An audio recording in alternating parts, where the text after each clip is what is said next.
오늘 이 사건은 굉장히 어둡고 또 하나님께서 이 아합의 그 가족들, 그 권속들을 심판하시는 그런 참 의미한 말씀이기도 합니다. 우리가 살아가면서 우리가 물론 다 죄를 짓고 있지만 그러나 돌아보면은요, 정말 얼마나 많은 강팍한 사람이 있는지, 정말 분명하고 명백한 악을 행하는 사람들을 우리는 보게 된다고 하는 것입니다. 그것을 보면서 이렇게 막 폭력이 난무하고 고무술소가 그러니까 팽배한 이 사회 속에서 막 피를, 이 선한 사람들, 무고한 사람들의 피를 흘리는 그러한 이 세상을 보면서 과연 하나님의 정의라고 하는 것이, 공의라고 하는 것이 정말 살아있는 것인가? 하나님께서는 정말 그것을 보고 그냥 가만히 계신 것인가? 물론 우리도 죄를 저지르긴 하지만, 그러나 우리가 상대적인 입장으로 봤을 때 하나님 앞에 절대적인 나의 모습을 늘 찾아야 되는 것은 사실입니다.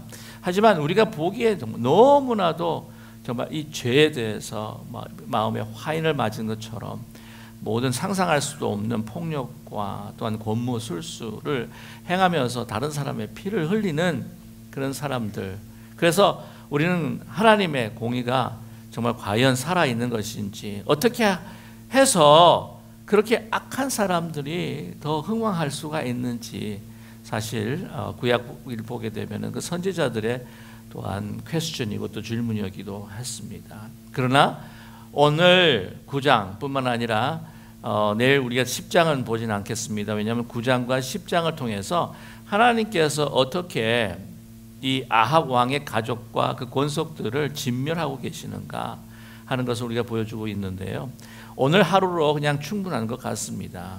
그렇기 때문에 오늘 9장과 10장을 전체적으로 우리가 보기를 원하는데요, 하나님의 그 심판이 너무 슬로하다, 너무 천천히 이루어지는 것이 아닌가 답답할 때가 있을 때가 있는데, 오늘 보게 되면 그냥 급속히 하나님께서 그 심판의 그 약속을 행하시고 이루시는데요, 너무나도 무섭다고 하는 거예요.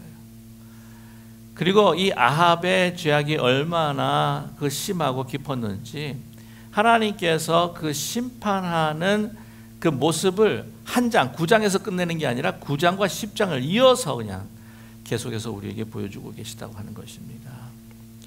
오늘 이 아합의 그 가족들, 그리고 그 아들들과 그게 있는 그 지인들을 하나님께서 그 치실 때 무엇으로부터 시작하느냐? 오늘 9장을 보게 되면은 그 예후라고 하는 여호람이죠. 여호람이나 요람이나 같은 이름입니다. 그 요람의 가장 신복이었던 그 아주 가장 용맹한 장군 예후를 기름 부어서 그를 통하여서 이제 그 가족들을, 그 왕가를 심판하고 있다고 하는 것을 우리는 알게 됩니다. 엘리야가 먼저 그 예후가 왕이 될 것이라고 하는 것은 예언을 했었습니다. 그래서 그거 이어서 엘리사가 이 요람을 그 기름 붓게 되는데 자기 한 생도를 이렇게 보내게 됩니다. 그 당시에 요람은 어디에 있었냐면은 길랏 라못이라고 하는 곳에 지금 아람의 군대와 지금 접전 중에 있었습니다. 요람은 어디에 있느냐? 아람과 그렇게 길랏 라못에서 이제 전쟁을 치르다가 부상을 당하게 됩니다. 부상을 당해서 이스라엘이라고 하는 곳으로 피신해서 거기서 지금 병을 고치고 있는 중에 있습니다. 그래서 이 요람이 길랏 라못에 있었을 때에 그 생도가 와서 그에게 기름을 붓습니다. 그래서 그 골방에 가서 이제 기름을 붓는데, 만약에 그것이 다 알려지게 되면은 나중에 이 생도도, 이 소년 생도도 목숨이 자주 위태롭고, 이것이 다 알려지게 되면 그 예후도 목숨이 전부 힘들어지기 때문에, 위태해지기 때문에 그 골방에서 기름을 붓습니다. 그래서 그 주위에 있는 그 부관들이 아니 도대체 어떤 일이 일어났습니까? 했을 때에 자기가 신뢰하는 부관들에게 여사모사에서 이제 기름 부음을 받았는데 내가 왕이 될 것이다, 그렇게 예언했다. 그러니까 부관들이 아주 굉장히 신임했던 것 같아요. 어떻게 보면 요람보다도 더 의지했던 사람이 바로 예후였던 것 같습니다. 당신이 왕입니다 하며 추대하면서 이제 어디로 가냐면은 그 군사를 몰아가지고 이스라엘로 그냥 지금 달려가고 있습니다. 요람을 치기 위해서 갔던 것이죠. 그래서 오늘 이 요람을 치는 그 장면을 우리가 함께 이제 읽었는데요, 이 예후가 병거를 타고 이렇게 막 질주하면서 이제 달려갑니다. 달려갔더니 왜 이 요람이 그 예후가 그 전쟁 중에서 길랏 라못에서 있어야 되는데 왜 그 병거들과 군사들을 몰고 그 이스라엘로 오는 것인지 굉장히 궁금해진 거예요. 아니, 전쟁에 이겼는가? 이게 돌아오는 그 이유는 이제 두 가지입니다. 전쟁에 이겼든지 아니면 패했든지. 그래서 먼저 그 파수꾼이 그 오는 것을 보고 보고를 듣고 사람을 보냅니다. 사람을 보내가지고는 묻습니다. 평안하냐? 평안하냐라고 묻는 것은 무엇이냐면요, 전쟁에 이겼습니까? 라고 하는 뜻입니다. 그랬더니 상관없다. 그게 네한테 무슨 상관이 있느냐? 뒤로 물러거라. 하니까 알아보러, 이 상황을 알아보러 온 병사가 이 요람의 군대에 이제 합세하게 되는 거죠. 또 한 사람의 또 정찰병이 옵니다. 그래서 똑같은 현상이 일어나죠. 그래서 다시 그와 합류하게 됩니다. 두 번이나 보냈는데도 불구하고 어떤 정확한 그 보고가 들어오지 않으니까 요람 자신이 이제 이 예후를 만나러 이 병거를 준비해서 이제 나아갑니다. 나아가는데 누구랑 함께 같이 가느냐면 아하시아 왕입니다. 유다의 아하시아 왕과 같이 가게 됩니다. 아하시아가 누구냐면은 바로 요람의 조카입니다. 조카. 그 아하시아 왕의 어머니가 야달랴라고 하는 그 여인이었는데, 야달랴는 그 요람의 누이 동생입니다. 그러니까 그 요람과 야달랴의 아버지가 누구냐면 아합이고, 그 아내는 여러분이 너무나 잘 아는 이세벨이라고 하는 거예요. 그래서 이 삼촌과 조카의 관계입니다. 그러니까 삼촌이 다쳤다라고 하는 소식을 듣고 이스라엘에서 지금 병을 치유하고 있다고 하는 소식을 들으면서 병이 들었기 때문에 한번 방문을 한 거예요, 아하시아가. 그래서 삼촌이 아프다고 그러니까, 다쳤다고 그러니까 이 병사를 몰고 아하시아가 이제 요람을 자기 삼촌을 보러 온 겁니다. 그래서 이제 예후가 온다는 소식을 듣고 같이 가보자. 그래서 이제 같이 맞으러 가는 거죠. 그러면서 예후를 만나게 됩니다. 그 22절에 보게 되면은요, 요람이 22절 보게 되면 요람이 예후를 보고 이르되 예후야 평안하냐? 그런 말은 뭐냐면은 네가 이겼기 때문에 지금 혹시 돌아온 거냐? 아니면 진 거냐? 그랬더니 요람이 뭐라고 대답을 합니까? 내 어머니 이세벨의 음행과 술수가 이렇게 많으니 어찌 평안이 있으리라. 그렇게 대답합니다. 이스라엘의 그 평안, 한 국가의 평안, 그것이 전쟁에 이기고 전쟁에 지고 하는 것보다 더 중요한 것이 뭐냐? 하나님 앞에서 정말 선을 행하든지 아니면 죄악 가운데 있든지 그 둘 중에 하나가 하나님의 안에 있어서 평안을 우리가 가름할 수 있는 것이다. 아니, 네 어머니 이세벨이 이렇게 음행을 행하고 하나님 앞에 악을 행하는 가운데 있는데 어떻게 이스라엘에 평안이 있을 수가 있느냐? 라고 이렇게 되묻고 있다고 하는 사실이죠. 저와 여러분, 이 대답을 통해서 우리가 발견할 수 있는 것은요, 정말 우리 삶 가운데 진정한 평화가 어디에 있냐고 하는 것입니다. 어떤 외적인 풍성함, 아니면 내가 원하는 것들을 취한다든지, 아니면 어떤 싸움에서 이겼다고 할지라도 그것이 우리에게 진정한 평안을 주는 것이 결코 아니라고 하는 거예요. 내가 어떻게 보면 졌다고 할지라도 내가 하나님 편에 서서 내가 해야 할 일을 다 했다고 한다면 하나님께서 우리에게 분명한 평안을 주실 줄로 믿습니다. 하나님을 바라보면서 내가 선한 일을 하고 옳은 일을 하고 하나님을 선택했다고 했을 때에 우리에게는요, 그 결과에 상관없이 우리 가운데 두려움이 없습니다. 우리 마음에 평안이 없고 두려움이 있는 것은요, 하나님 앞에 범죄한 것이 있기 때문에, 마음에 꺼리낌이 있기 때문에, 그것을 내가 누르고 내가 그것을 막 부인한다고 할지라도, 그래서 내가 그걸 잊어버리고 싶다고 할지라도, 그것을 어떻게 막 포장을 해서 내가 선한 선택을 한다고, 내가 그것을 변명을 한다고 할지라도 내 마음 가운데 있는 하나님 보시기에 아는 죄악이 있다면 두려울 수밖에 없어요. 평안치 못합니다. 이게 언제까지 갈지 항상 불안하고 초조한 거예요.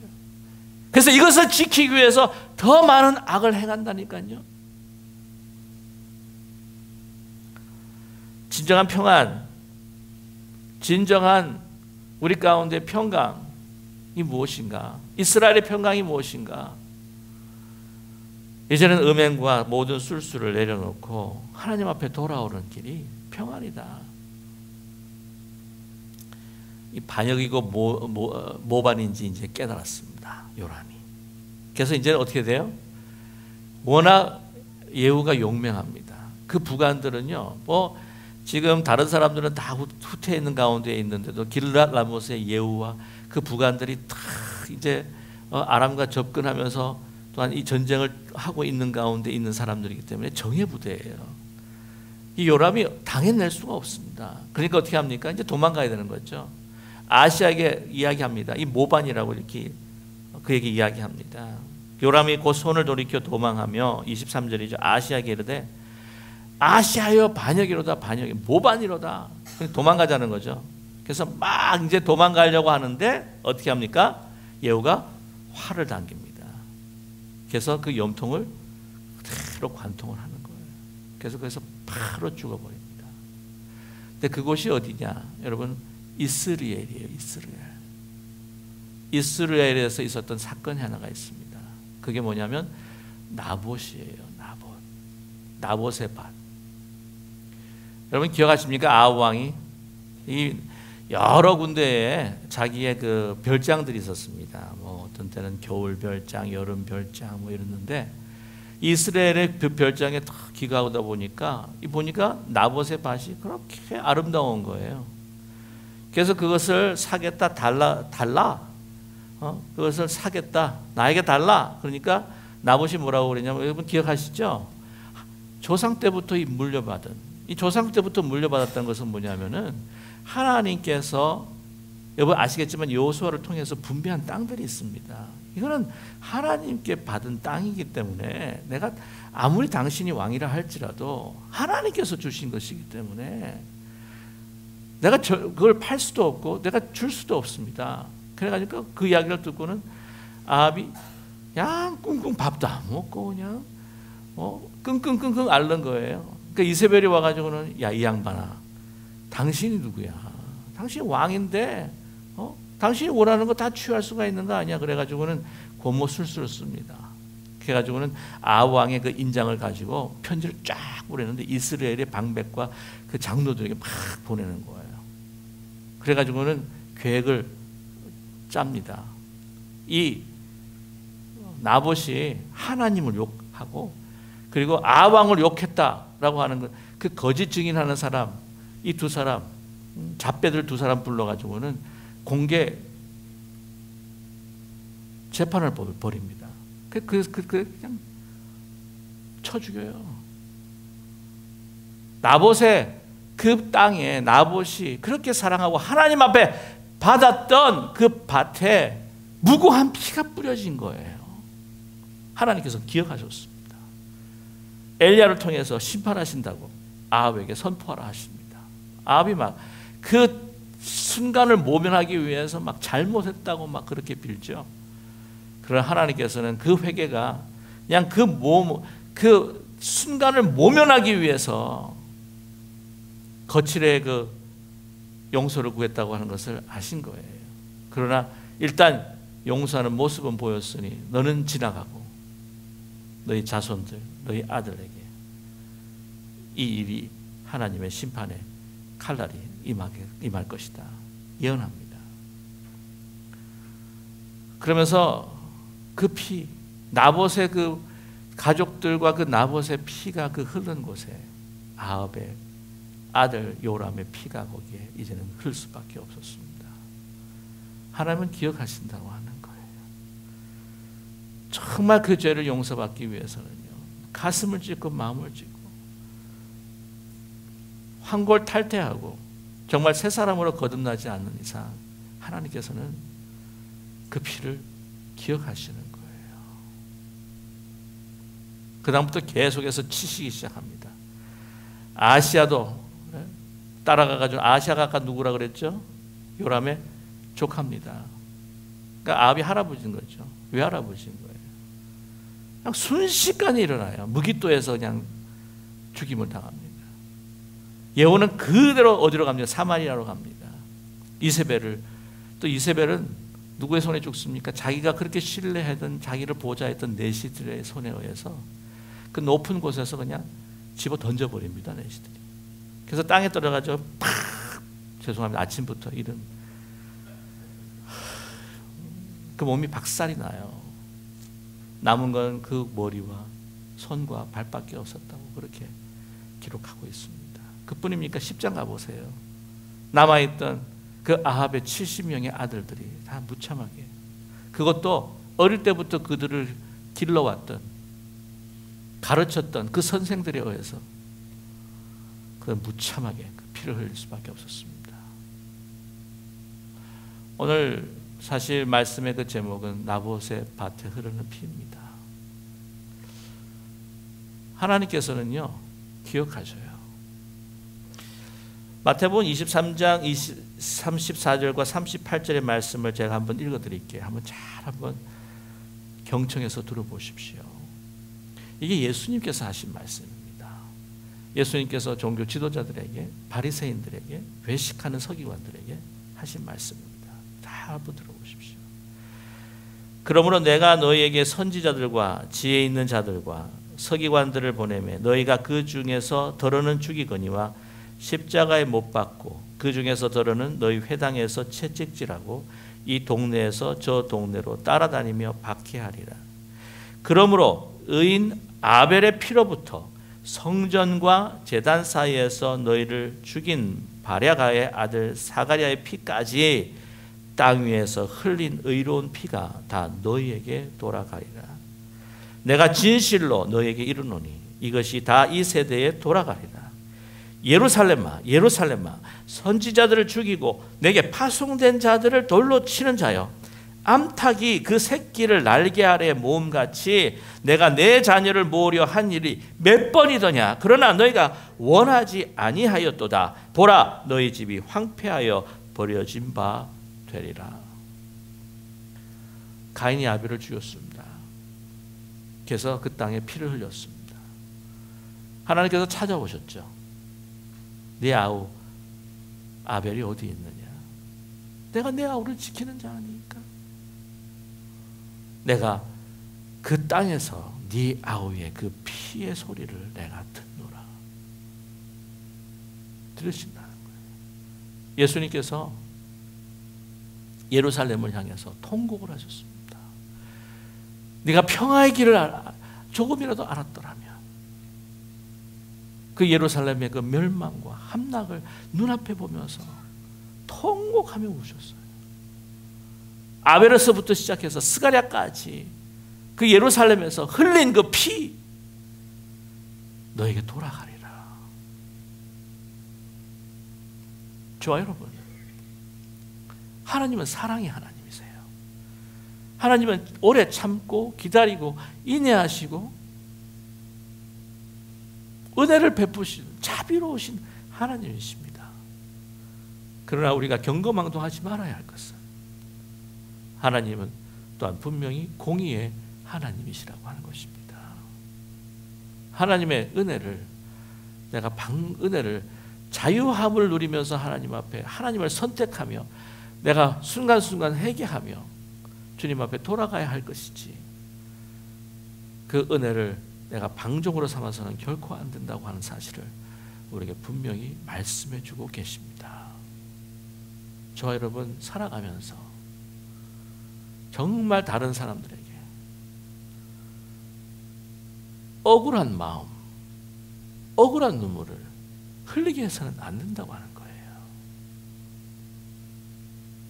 무고한 피를 흘리게 해서는 안 된다고 하는 거예요.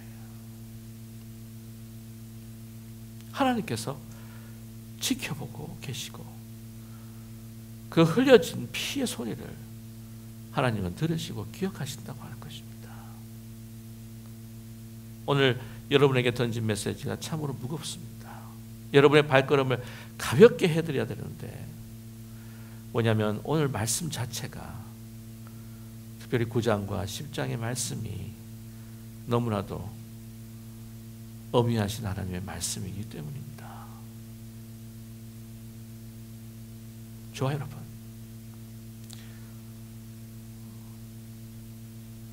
아합과 같은 죄악이 아니라 하나님 앞에 선한 것으로 오늘 하루도 주님을 선택하며 주님 붙들고 내가 어떤 일을 당한다고 할지라도 세상과 타협하지 아니하고 주님만을 붙들고 하나님 앞에 영광을 올려드릴 수 있는 우리 모두가 되기를 간절히 소망합니다. 힘들고 어렵더라도 선한 하나님의 그 씨앗을 뿌리십시오. 우리가 눈물로 씨앗을 뿌리나 기쁨으로 단을 거둘 그때가 분명히 저는 있을 줄로 믿습니다. 하나님을 의지하고 주님 붙들고 몸부림치면서 하나님의 영광이 되는 우리 모두가 되시기를 주님의 이름으로 간절히 축원합니다. 우리 함께 기도하기 원합니다.